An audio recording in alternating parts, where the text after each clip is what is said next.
Waktu itu pakai sekolah. Oh memang dia waktu main tuh pakai baju pakai celana sekolah. Iya. Iya kan kalau baju tidak tahu kita. Iya bajunya dia ini kalau poin kenti dengan pertawan. Kelas berapa dia Pak? Hah? Kelas berapa? Kelas 4. Kelas 4 SD. Iya. Jauh ya Pak mainnya dari rumah kita ke daerah ini? Jauh, kan dari sini ke depan sana. Oh, emang di situ berendam atau kayak mana Pak? Tidak ngerti. Tidak. Namanya siapa Pak? Muhammad Farel. Usia 8 atau 9 tahun? 10 tahun. 10 tahun.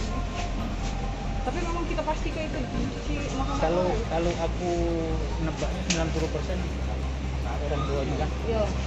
Karena pakaian dia pergi sunat. Oh, gitu. Anak keberapa Pak?